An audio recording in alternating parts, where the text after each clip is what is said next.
All right, what do we got? Brian, you've been awarding players of the day at practice.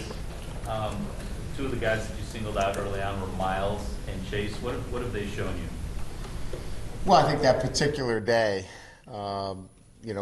they were we look at the full 24 periods, guys that start fast and finish strong, and in both of those instances, they had a great day, starting fast, not tapering out, maintaining a level of high play and consistency. So it's really, for us, it's about, process and traits, and if those guys bring it, and really exemplify those things, I want to be able to reward them. That would be how you become a player of the day. If you've had a great day in all of those facets, we're going to reward you. Beyond that, what have those two guys shown you so far in camp? Miles obviously is what we had hoped he would become, and that is a big play receiver, a guy that has got great radius, is physical, and a guy that we can count on. So there's got to be trust in that. I think Chase's situation has been much more of about, can we get emotional stability from him on a day-to-day basis, which we have, and consistency again in his performance. He got a little tired today and maybe a little bit of fatigue, but he was fighting through it. He's in a good place. He's doing the things that we want him to do. So I think one, big play ability, not that Chase doesn't, with Miles, and then man, he's a big physical kid on the perimeter. If we throw spots out there, he's going to block for us, and obviously he's a kid that can make things happen down the field as well. What has Julian done since we last saw him to kind of take his game to the next level? He stopped worrying about making interceptions. You could be a great player without one interception. I think he got a little bit of a, I'm a preseason All-American. I gotta pick off every throw, and that develops some bad habits. Be who you are, and what he was last year was a technician. He was smart.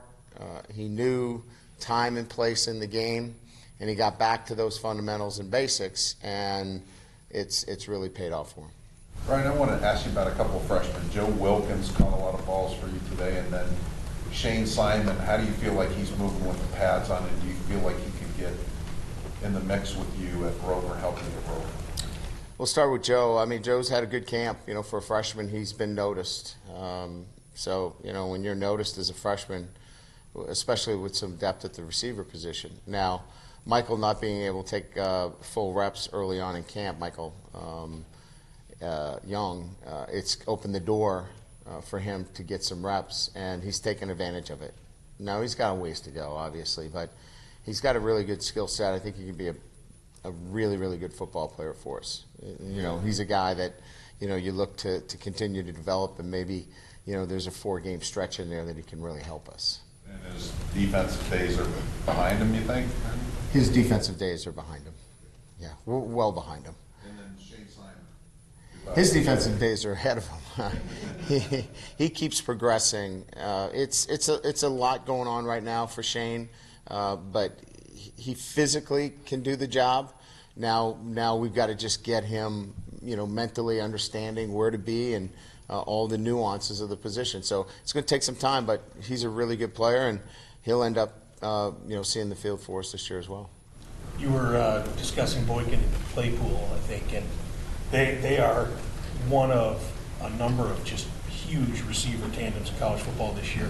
Did you go that way intentionally to get them, together at this time, and then just sort of what can they give you if all works out as well as you hope it will? Well, I've always recruited the boundary receiver to be somebody that's long, tall, athletic. If he gets one-on-one matchups, he can go up and get the football. What we did in the recruiting process is not know if Chase was a W or somebody that could play somewhere else.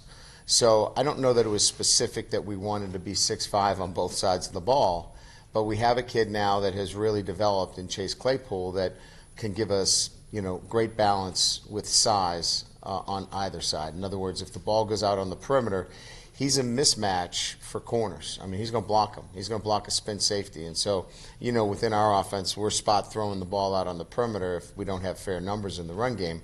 That guy now, if he's that big, he gives you a decided advantage, as well as the other things that he's been able to do, and that is win one-on-one matchups. So I wouldn't say that it was a planned attack per se, as much as that we recruited him as a W because we want size into the boundary, and he showed that he's got the ability to play in space as well, which is quite unique.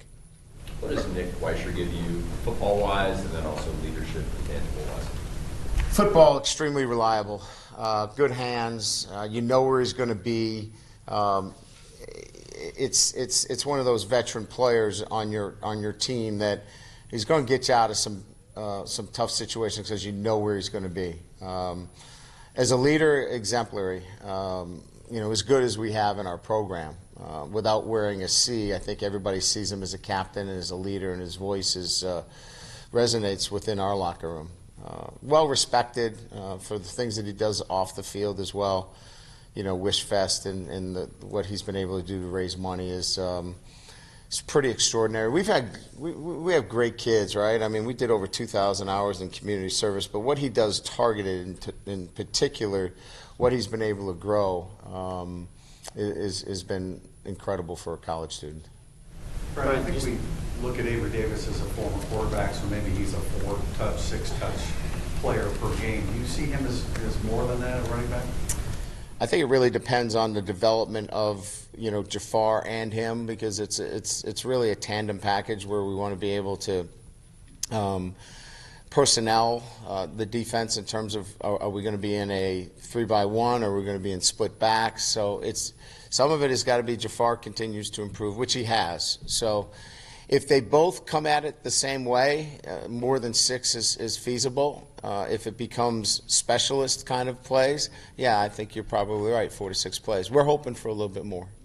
And Armstrong, obviously, his wide receiver background, Helps. I see you have him lining up in the slot quite a bit. He's a dual threat for you. Yeah, he's, he can go all day. That kid is incredible. I mean, physically, there's no drop off. I mean, his GPS numbers we've never had them as high as his, and he bounces back the next day. He's an incredibly conditioned football player. So we think that this is just a matter of, hey, we're in practice 6, we got plenty of time here. I think we're going to get that package to the point where it can be more significant than maybe a half dozen plays. And what has Lawrence Keys done for you here in the first handful of practices in the slot that he's getting reps with the big boys? I think number one, demeanor. He doesn't blink. Nothing's too big for him. The game of football comes really easy, functional intelligence of the game. We have to put an anvil in his back pocket because he's a little light. But I think he's a guy as well that when he gets the ball in his hands, he finds a way to make something happen. So we're not going to shy away from playing guys that we don't think can help, even if it's in a part-time position. But I would say similar to Shane, we think he's got a huge upside that just needs to take time. A couple guys banged up. Aaron Banks. Yeah, he had a hyperextended elbow in the last couple of plays at Culver. We had to get the right brace fitted for him. He should be back in action here probably Saturday. Brian, Nick Coleman and Julian Aquara, just tell them with the ones. How has their camp been so far? Well, both of them have been excellent. But Nick Coleman has been more than that. Here's a guy who, was fighting for reps in the spring. He's come into this camp with just a better presence in everything that he does. Tackling, awareness, playing the ball in the air. He's a guy with a lot of snaps. So really, I don't want to say he's been a surprise, but we're really pleased with what he's been able to do in his last camp. Akor's a really good player. There's a great battle there between him and Dalen. They push each other. They make each other better. and they're hard to block. Really good camp. Surprise was the wrong word, I guess, but after his spring, did you see hints of that coming in from what you heard this summer with Nick Coleman, that he would make this big of a leap? Well, we were hopeful. A lot of it wasn't necessarily what we were going to coach him, is how he was going to react to the number of experiential snaps that he had. Now, is he going to, cut that route? Is he going to be able to fit that play correctly? And his off-season workouts, he was, if Coach Bayless was in front of him, he said he'd be one of the best guys in the weight room. But you still got to translate that, because he was last year too. And it seems as though that is coming easier to him, and he's been able to translate it. I had him as one of our players of the day, and that particular day, I think I had him on ST. He could have been the defensive player of the day too. Just in a general sense, how did you feel about the team? I'm not general. I like to try to stay as general. Imagine, would you ever ask Belichick that question? Please keep it general. Bill's better at it than I am. Just their overall focus and how they kind of transitioned from being down at Culver and then having the day off and then kind of coming back into kind of getting into the swing of things in practice on campus. Yeah, I think I went into the day with the expectation that we were going to have to lean on a couple of guys, that their focus needs to be on the right things. They were still thinking about the Call of Duty game yesterday for a moment, and the magician that we had here. So, yeah, I think I knew coming in that we were going to have to lean on a couple of guys that need to continue to work on focusing on what's important, right? And they care, but you got to put that away and move on, and they're working on it. But by and large, as we got through the practice, our guys, they work so hard. I mean, it's a hard-working group. They come to work. We just got to continue to focus them and refocus them. Last year was kind of a transition year for both Colin and Dalen Hayes, just as far as action at the collegiate level. Now that they're in their junior years, do you see them maybe taking the next level as far as an edge presence? Oh, absolutely. These guys are, look, and you all know this, they are all of our players. This is a very good roster from 1 to 85, and there's depth in this roster. And the one thing that I can tell you is they're all very, very competitive. And we don't have guys that are slackers. They want to be great. And those two guys have continued to work on their craft to put themselves in that position. So if you'd ask them, do you expect to be better than last year, they would emphatically tell you that that's why I'm here. So we've seen that, with our own eyes, but that's their belief too as well. Jalen was used quite a bit in the drop role. Where do you see him as far as both the pass rusher and the drop? How do you balance those two skill sets? I think you've watched our defense enough. He's not dropping 80% of the time. I think we had him at 21, 22% drop in certain situations. So, it just depends. His skill set is, we don't need him in the curl. We're going to pop him in the curl when you don't expect it. But he's coming after the quarterback. He's there to run fit. And both of those guys, are having a pretty good camp competing. As far as Khalid, he was alternating some with Jay last year. The position is more his stamina-wise. He's somebody you can see getting. Well, I think it's pretty common that you're not going to play somebody 75 plays. We feel Ade has had a great camp, and we have great confidence in his ability to come in and play a high level of football for us. So Khalid is indeed the starter. He's earned it, but Ade has earned playing time as well. He's a thrasher. He's physical, and he's relentless. And so, look, we just talked about 4 ends. It's been a while since we've had 4 guys that we feel like we can go out there and compete with anybody. Right, how about some guys who stood out to you so far in camp? Some names of guys who really kind of caught your attention so far. It's hard to pinpoint anybody specifically. Are you talking about guys that are new to the program, or we've talked about a lot of them. Jared Patterson has been really, really good. In some instances, he's doing some things that Hainsey did last year, where you feel like God, he's not far. He's done a really nice job for us. I think defensively, you know, Myron has had a really good camp. The three technique and his athletic ability, his first step quickness, he gives us, we get 2-3 techniques now that can get up the field and cause some havoc. Those two guys, Fertitta's been really physical in special teams. You know, he's really, you know, rebuilt himself, if you will. So, and I'll tell you another guy that we don't talk enough about. I mean, Justin Yoon is pounding the football. I mean, pounding it. And when I use that word, I mean, he's gone from a guy that, you know, his cliff is probably 45. His cliff is 52, 55. I mean, he's pounding the football, and that's on him. He worked so hard in the weight room to get there. Brian, how does the depth of the linebacker coming in, how does Jordan Genmark fit into that?